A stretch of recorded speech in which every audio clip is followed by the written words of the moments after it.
Meus queridos, eu acredito que o atendimento ao cliente ele não precisa necessariamente seguir as regras específicas que a gente vê na internet, tampouco seguir algum checklist meio que filtrado, né? Aquele negócio passo a passo ali.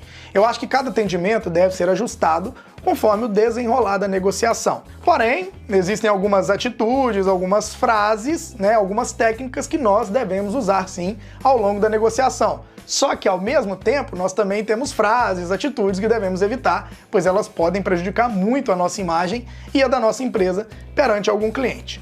Por isso, para evitar o prejuízo de imagem e a não contratação do serviço, no vídeo de hoje eu vou mostrar 5 frases proibidas, na minha opinião, de serem ditas na obra do seu cliente. Então se inscreva aqui no canal, ative o sininho das notificações e bora para mais uma aula de negócios para autônomos aqui da Engerral.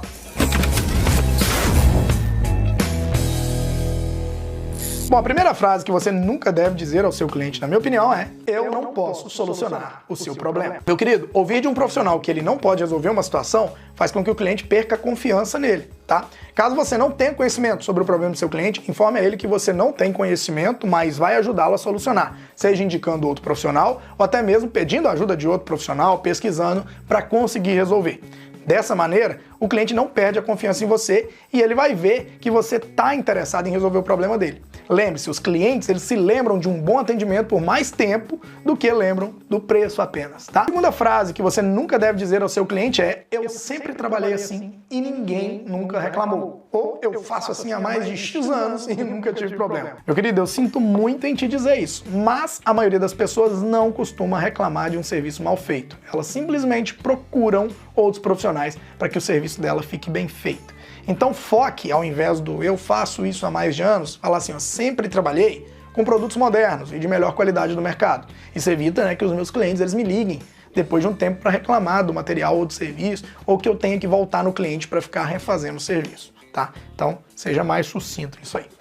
Terceira frase que você nunca deve dizer ao seu cliente: não posso fazer isso dentro do prazo. Falando dessa maneira, batida assim, você transmite falta de comprometimento, você abala a confiança do seu cliente no seu serviço. A gente sabe que em muitos casos, né, o prazo que o cliente quer realmente não dá para ser cumprido, mas você tem que ter uma malemolência, um jogo de cintura e explicar para ele de uma forma mais amena. Por exemplo, a conclusão dessa tarefa dentro do prazo ela é mais desafiadora aí, meu querido. Pode acontecer alguns atrasos, né, das equipes aí, as outras equipes da obra. Por isso eu acho interessante a gente colocar tantos dias a mais aí como segurança. Então você negocia com ele, você viu a diferença? Você demonstra que você tem interesse, não é bate-pronto, é tipo, não dá para eu atender no seu prazo.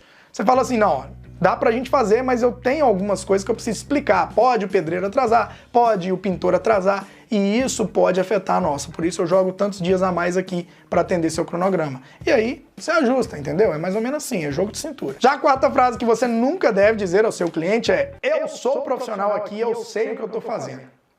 Meu querido, entende mais uma coisa. Ninguém gosta de ser menosprezado, muito menos aquele que tá te pagando. Uma vez eu fui chamado para avaliar uma instalação mal feita. Eu era mais novo, né, menos experiente, normal. Cheguei, sentei a ripa lá no pica-fio. Ó, piquei o pé no pica-fio, que tinha feito a tal cagada na instalação do cliente. Eu falei tudo que estava errado, só que, ó, sentando o bambu, descendo a lenha, criticando a instalação feita. Resultado, o cliente no final ele me falou que tinha feito a instalação dele, quem tinha feito a instalação dele era um cunhado e tinha feito de graça, apenas para ajudá-lo nos custos, porque ele estava apertado. É obra, né, filho? Meu, que vexame! Minha cara foi lá no chão, eu pedi desculpas, né, porque fiquei muito sem graça. Falei com o cliente que devido à minha falta de maturidade, botei nas minhas costas mesmo, eu acabei passando vergonha, uma vergonha desnecessária, só que eu estava saindo ali com um aprendizado, né? Escuta mais e fala menos, meu filho. Nessa obra, logicamente, eu não peguei ela por causa da minha língua, mas eu evitei de perder outras obras por isso também. Então, se esse cliente meu estiver assistindo, né, Breno? Depois ele saiu espalhando na cidade que eu era eletricista meia cuia, você acredita? Meia fase nasceu depois. Enfim, faz parte, né? Só vê as pingas que eu bebo, os tombos que a gente leva, ninguém vê. Bom, por último, a quinta frase que você nunca deve dizer ao seu cliente é: eu vou te encaminhar o orçamento mais tarde. Se não consegue passar o orçamento no mesmo dia, coisa que a grande maioria não faz, estipula uma data mais certa para enviar. Por exemplo, amanhã, ou essa semana, ou depois, ou dia tal, né? Eu sei, gente, é corrido. A gente tem obra em andamento, a gente tem que comprar material, a gente tem que gerenciar a equipe e às vezes as coisas enrolam. Mas é bom que o cliente saiba que a sua agenda está lotada, isso gera uma certa escassez, isso indica que você é um bom profissional, que você é requisitado, mas ele sabe também que você tem interesse em atender, tá? E sobre a oportunidade que eu falei também de se tornar um aluno VIP do curso de eletricista profissional da Engerral, vai aparecer um quadradinho logo abaixo aqui, ó. Você clica nele e faça a sua matrícula. Vem se tornar um eletricista profissional certificado pela Engerral. E assim, o que os alunos mais gostam desse curso é o suporte exclusivo via WhatsApp ou pela plataforma de ensino, que funciona de 9 da manhã às 9 da noite, de domingo a domingo, bicho. É todo dia que tem suporte. Suas dúvidas são tiradas praticamente na mesma hora. Por isso que eu recomendo o nosso curso, tá? É a diferença